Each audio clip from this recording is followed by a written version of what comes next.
Hi friends, welcome back to my channel. எல்லோரும் எப்படி இருக்கீங்க? நல்லா இருக்கீங்களா? இன்றைக்கி நம்ம இந்த வீடியோவில் தைராய்டு பற்றி தான் பார்க்க போகிறோம். தைராய்டுனா என்ன, தைராய்டு எங்கே இருக்குது, அதோட வேலைகள் என்ன, இம்பார்ட்டன்ஸ், தைராய்டை எப்படியெல்லாம் சரி பண்ணலாம். ஸோ இந்த தைராய்டு ப்ரெக்னென்சி அஃபெக்ட் பண்ணுமா, அதுக்கு என்னென்னலாம் பண்ணலாம், ஸோ இதெல்லாம் தான் நம்ம இந்த வீடியோவில் பார்க்க போகிறோம். கமெண்ட்டில் ஒரு சிஸ்டர் தைராய்டுக்கு வீடியோ போடுங்கக்கான்னு கேட்டிருந்தாங்க. ஸோ அவங்களுக்காகவும் அண்டு இந்த வீடியோ கடைசியாக எப்படிலாம் தைராய்டு சரி பண்ணலாம் அப்படின்னு கொடுத்துருக்கேன். ஸோ வீடியோ கண்டிப்பாக யூஸ்ஃபுல்லாக இருக்கும். ஸ்கிப் பண்ணாமல் ஃபுல்லாக பாருங்கள்.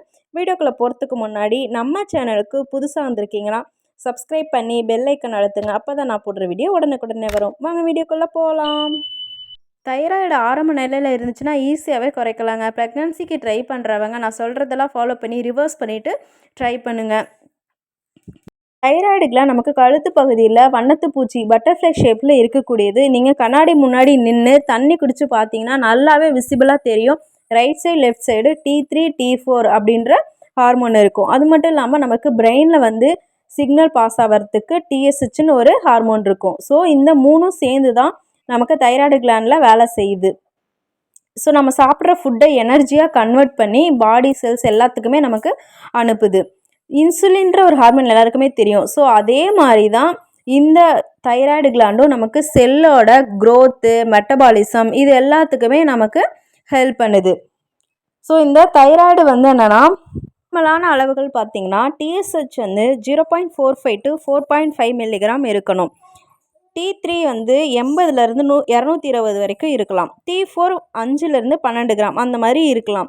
ஸோ இது எல்லாமே normal value. Free T4 0.8 to 1.8 இதெல்லாமே நார்மல் வேல்யூ. இதில் இம்பேலன்ஸ் அதிகமாகவோ குறைஞ்சாவோ தான் நமக்கு ப்ராப்ளம் வருது. நமக்கு பிரெயின்லேருந்து சிக்னல் பாஸ் ஆகிட்டே போகும். இந்த T3 T4 என்னென்னா சுரக்கிறதுக்கு இந்த TSHன்னு ஒரு ஹார்மோன் இருக்குது. இதுதான் நமக்கு இதை சுரக்கிறதுக்கு வேலை செய்யுது. இந்த ரெண்டும் சுரக்காமல் அதாவது குறைஞ்சிக்கிட்டே போயிட்டே இருந்துச்சுன்னா இந்த TSH அதிகமாகிட்டே போகும். ஸோ இந்த TSH அதிகமாக தான் நமக்கு இந்த ஹைப்போதைராய்டிசம் இது மாதிரி வரும். இந்த T3 T4 அதிகமாச்சுன்னா ஹைப்பர் தைராய்டிசம் வரும். ஸோ மோஸ்ட்லி நமக்கு ஹைப்போதைராய்டிசம் தான் நிறைய பெண்களுக்கு அஃபெக்ட் ஆகுது. ஸோ இந்த T3 T4 வேலை செய்யாமல் கம்மியாக சுரக்குது, இம்பேலன்ஸ் ஆகுது அப்படின்னா தான் இந்த ப்ராப்ளம் நமக்கு வருது.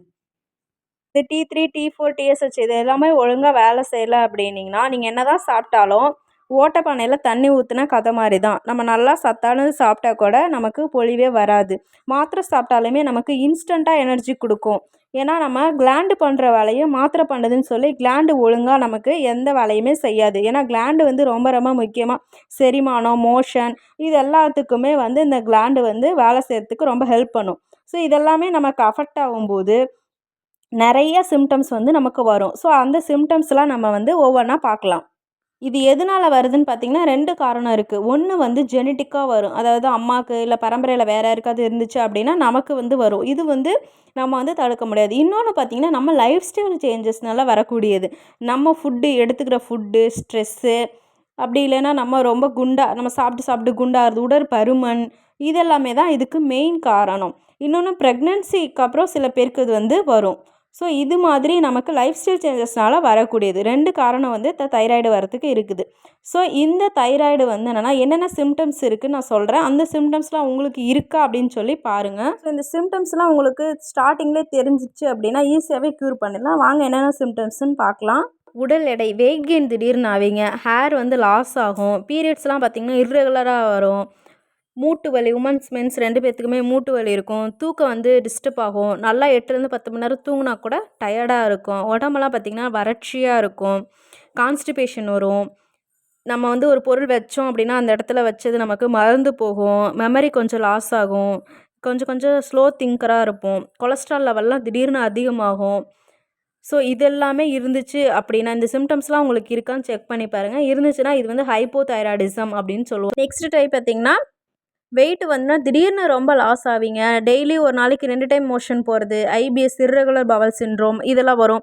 தூங்கினா கூட திடீர்னு எந்திரிப்பீங்க. பயம் ரொம்ப வரும். முடி இதுலேயே என்னென்னா ரொம்ப லாஸ் ஆகும்.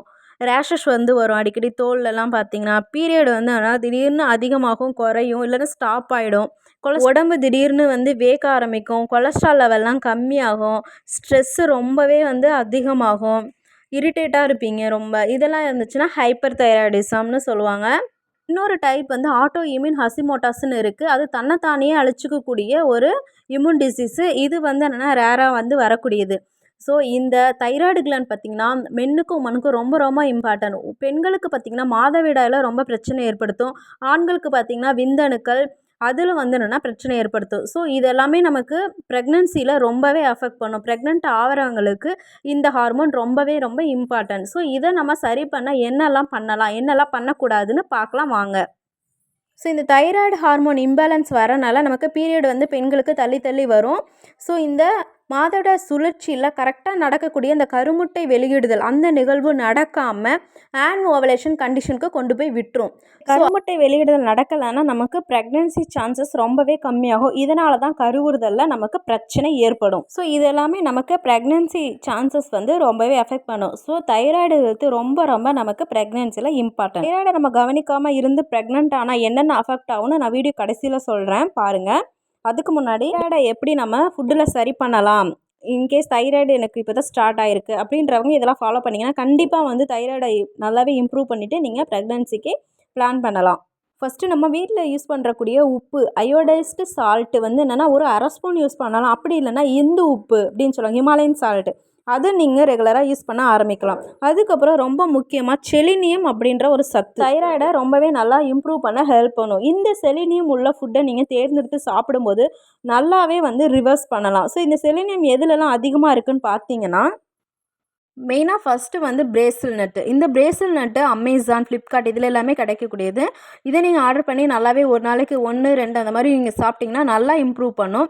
அதுக்கப்புறம் இது வந்து கீரை வகைகள், முட்டை, ப்ரௌன் ரைஸு, மீன் இது எல்லாத்துலேயுமே வந்து நல்லாவே செலினியம் அதிகமாக இருக்குது. இந்த ஃபுட்டெல்லாம் நீங்கள் தேர்ந்தெடுத்து சாப்பிடும்போது நல்லாவே வந்து ரெடியூஸ் பண்ணலாம். சிக்கனில் பார்த்திங்கன்னா ஈரல்லேருந்து நல்லாவே எடுத்துக்கலாம். தேங்காய் சாப்பிடலாம். ஃப்ரெஷ் ஃப்ரூட்ஸ் வந்து மார்னிங் நல்லாவே எடுத்துக்கலாம். அதுக்கப்புறம் முக்கியமாக வந்து கொத்தமல்லி டீ ஆர் கொத்தமல்லி ஜூஸ் அந்த மாதிரி நீங்கள் குடிக்கலாம். கொத்தமல்லி விதையை வந்து என்னென்னா 1 டம்ளர் தண்ணியில் 1 ஸ்பூன் கொத்தமல்லி விதையை போட்டு நல்லா கொதிக்க வச்சு சுண்ட சின்ன டம்ளர் அளவு வச்சு குடிக்கலாம். அப்படி இல்லைன்னா கொத்தமல்லி விதையை நைட்டே ஊற வச்சு காலையில் அந்த தண்ணியை நீங்கள் கொதிக்க வச்சு குடிக்கலாம். இப்படி கொத்தமல்லி விதையை நீங்கள் டெய்லியும் வந்து என்னென்னா எடுக்கும்போது நல்லாவே தைராய்டு வந்து இம்ப்ரூவ் ஆகும். அப்படி இல்லைன்னா கொத்தமல்லி இலையை நீங்கள் அரைச்சி ஜூஸாக குடிக்கலாம். நான்வெஜ்ஜில் பார்த்தீங்கன்னா மத்தி மீன், இறால், மீன் வகைகள் இதெல்லாமே நிறையவே நீங்கள் எடுத்துக்கலாம். இதே வந்து வெஜ்ஜில் வந்து என்னென்னா மஷ்ரூமு, பன்னீர் இதெல்லாம் நீங்கள் நிறையா செஞ்சு சாப்பிடலாம். அதுக்கப்புறம் இந்த காய்கறிகளில் நீர்ச்சத்துள்ள காய்கறிகள் அதிகமாகவே எடுத்துக்கலாம். சொரக்காய், பீர்க்கங்காய், கோவக்காய் இந்த மாதிரி காய்கறிகள் நிறையவே எடுத்துக்கலாம். இப்போ மார்னிங் வந்து வெண்பூசணி ஜூஸு, சொரக்காய் ஜூஸு, கொத்தமல்லி அப்படி இல்லைன்னா குக்கும்பர் இந்த மாதிரி மார்னிங் நீங்கள் ஜூஸ் வகைகள் எடுத்துக்கலாம். இதெல்லாம் நம்ம அவாய்ட் பண்ணலாம், சாப்பிட வேணாம் அப்படின்னு பார்த்தீங்கன்னா மெயினாக டீ, காஃபி குடிக்கிறது, பாக்கெட்டில் அடைச்ச பதப்படுத்தப்பட்ட உணவுப் பொருட்கள், அப்புறம் கூல்ட்ரிங்க்ஸு, அப்புறம் எண்ணெயில் பொரித்த போண்டா வகைகள், க்ரூசிஃபரஸ் ஃபேமிலி, இந்த முட்டைக்கோஸு, காலிஃப்ளவரு, ப்ரக்கோலி இதெல்லாமே நம்ம அளவாக எடுத்துக்கலாம். ரொம்ப அதிகமாக எடுத்துக்க மாட்டோம். எப்படியும் லிமிட்டாக பொரியல் மாதிரி நீங்கள் செஞ்சு சாப்பிட்டுக்கலாம். டீ, காஃபி இதெல்லாம் குறைச்சிக்கோங்க. அதுக்கப்புறம் ஆல்கஹால், ஸ்மோக்கிங்கு இதெல்லாமே அவாய்ட் பண்ணிக்கலாம். அப்புறம் சிறுதானியங்கள், தானிய வகைகள், கோதுமை, பரோட்டா, சப்பாத்தி இதெல்லாமே நீங்கள் கம்மி பண்ணிக்கணும். பால் சார்ந்த பொருள் அதுவும் நீங்கள் கொஞ்சமாக கம்மியாக எடுத்துக்கோங்க. சிறுதானியத்தில் திணை வகை, வரகு, சாமை இதெல்லாம் நீங்கள் அவாய்ட் பண்ணிக்கலாம். நம்ம இப்போ என்ன சாப்பிடலாம் என்ன சாப்பிடக்கூடாதுன்னு பார்த்தோம். உடல் ரீதியாக நம்ம யோகா, எக்ஸசைஸு, அதுக்கப்புறம் ப்ரீத்திங் டெக்னிக்கு, பிராணாயாமாஸ் இந்த மாதிரி நிறைய இருக்குது. நான் இதெல்லாம் நெக்ஸ்ட் வீடியோவில் உங்களுக்கு அப்லோட் பண்ணுறேன்.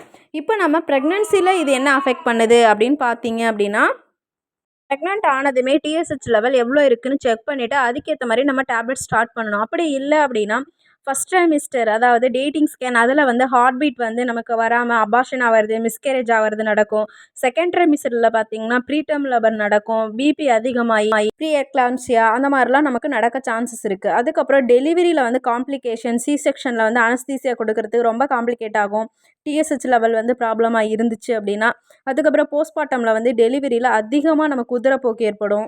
போஸ்ட்மார்ட்டம் ஹெமரேஜ்னு சொல்லுவாங்க. அதுக்கப்புறம் குழந்தை பிறந்த ஐக்யூ லெவல் கம்மியாக கிட்னி டிசீஸ் இந்த மாதிரிலாம் நிறைய சான்சஸ் இருக்குது. So thyroid gland very very important. ப்ரெக்னன்சிலையும் இம்பார்ட்டன்ட், நார்மலாக இருக்க ஸ்டேஜ்லேயும் நமக்கு இம்பார்ட்டன்ட். ஸோ இதை பற்றி நான் டீட்டெயிலாக கிளியராக எக்ஸ்பிளைன் பண்ணியிருக்கேன். நான் நெக்ஸ்ட் வீடியோவில் வந்து என்னென்னா யோகா, பிராணாயாமா என்னென்ன பண்ணலாம் அப்படின்னு இன்னும் நான் வந்து எலாபரேட்டாக நான் வந்து நெக்ஸ்ட் வீடியோவில் அப்லோட் பண்ணுறேன். கண்டிப்பாக இந்த வீடியோ யூஸ்ஃபுல்லாக இருக்கும். ப்ரெக்னன்சிக்கு ட்ரை பண்ணுறவங்க, ப்ரெக்னன்சிக்கு பிளான் பண்ணுறவங்களுக்கு இந்த வீடியோ ஷேர் பண்ணுங்கள். ரொம்ப யூஸ்ஃபுல்லாக இருக்கும். தைராய்டு வந்து ரொம்ப ரொம்ப இம்பார்ட்டன்ட். பெண்களுக்கும் சரி, ஆண்களுக்கும் சரி. இது வந்து என்னென்னா மேஜர் ரோல் பண்ணுது ப்ரெக்னன்சியில். ஸோ இந்த ஹார்மோனை வந்து சரி பண்ணிவிட்டு நீங்கள் ப்ரெக்னன்சிக்கு ட்ரை பண்ணுங்கள். தண்ணீர் விட்டான் கிழங்கு அப்படின்னு சொல்லி ஒரு மருந்து இருக்குது. அதை நான் வந்து நெக்ஸ்ட் வீடியோவில் சொல்கிறேன். ஓகே, இந்த வீடியோ பிடிச்சிருந்துச்சு அப்படின்னா லைக் பண்ணுங்கள், ஷேர் பண்ணுங்கள், கமெண்ட் பண்ணுங்கள், சப்ஸ்கிரைப் பண்ண மறந்துடாதீங்க. உங்களுக்கு ஏதாவது டவுட்னா இல்லை நெக்ஸ்ட் வீடியோ என்ன வேணும்னு சொல்லி கமெண்ட் பாக்ஸில் கமெண்ட் பண்ணுங்கள். தேங்க்ஸ் ஃபார் வாட்சிங். Bye, tata.